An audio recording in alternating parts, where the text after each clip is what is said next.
you've ever wondered how to open a bottle of champagne correctly or what to pair it with, then Bruno Danier has the inside track just for you. Take a look.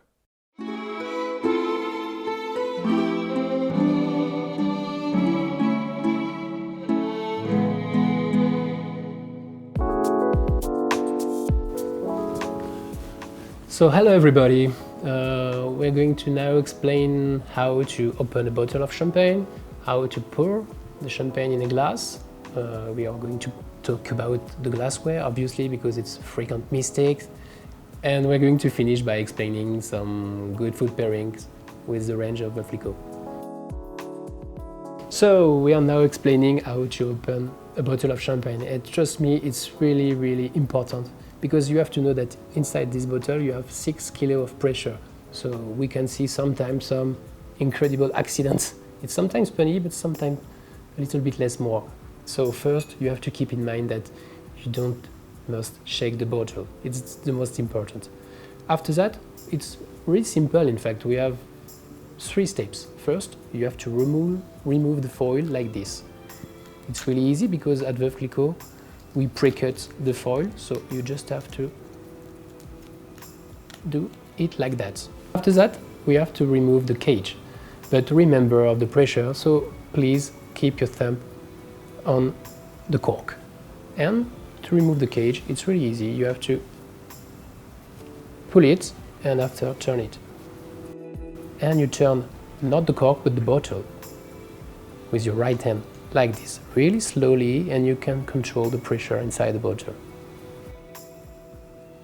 And after that, you will finish the opening. Okay, now let's just have a few words about the glassware. Don't forget that champagne is a wine, and the best way to serve the champagne is in a wine glass.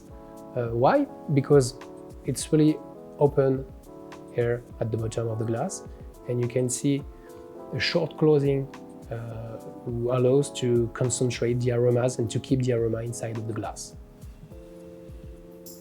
So about the pouring, if you want to keep the gas inside the glass, you have to incline a little bit your glass. In that manner, you will conserve a lot of gas inside the glass. So the first step of the tasting is always with the eye. You don't put your glass at first. You have to look at the color or the brightness of the champagne. And after that only you can put your nose, the first nose, to feel the first aromas. For example, it's really fresh for this vintage 2012.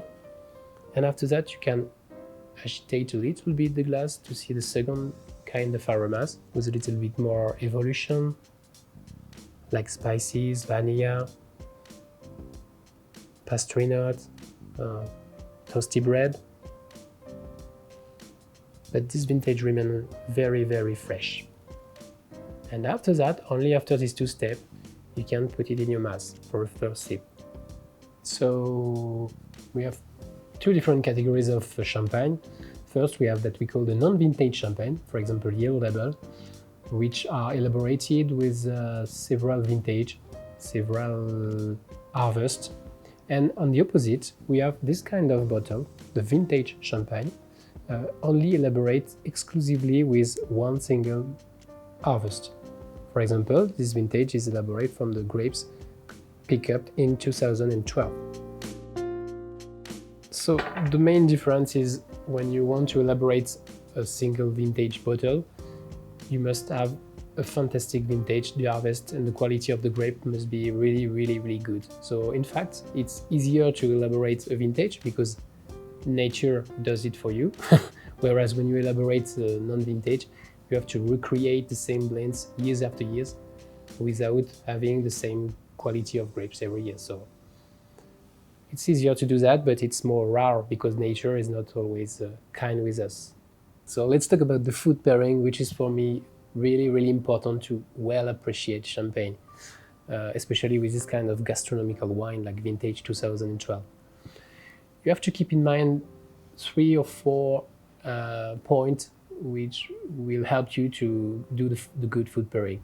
After that, The texture is really important. The texture of the wine, the texture of the meal. And finally, you have to have in mind the seasonality of the wine. So to pair this vintage 2012, it's really important to keep in mind that it's very fresh, very acidic. So for me, it will be better with seafood, for example.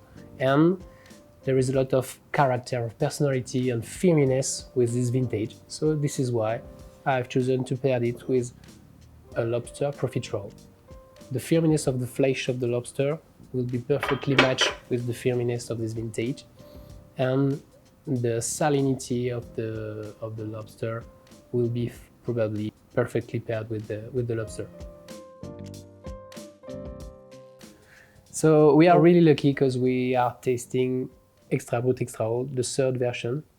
In fact, this bottle is a tribute to the fantastic collection of reserve wine that we have at Veuve Clicquot, and it's an exclusive selection of 8 fantastic vintage from 1990 to 2014. So can you imagine that in this bottle, some wines are more than 30 years old?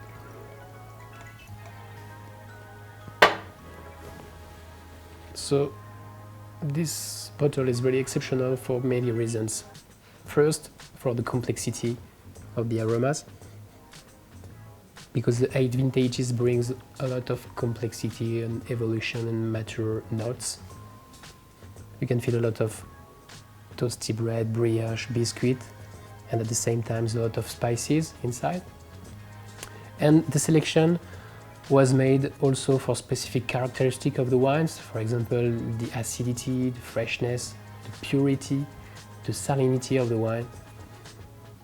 So this is why, in my opinion, we must be open with seafood to remember the salinity, the iodic aromas, flavor, and it would be perfect with oyster. So it's a special year for us because we are now celebrating our 250th anniversary. Madame Clicquot led us a lot of things, a lot of invention, a lot of strengths, and I think we can see the future with really a lot of positive state of mind, because I think at the beginning the context was more difficult for them than for us. So I think we can have a positive state of mind.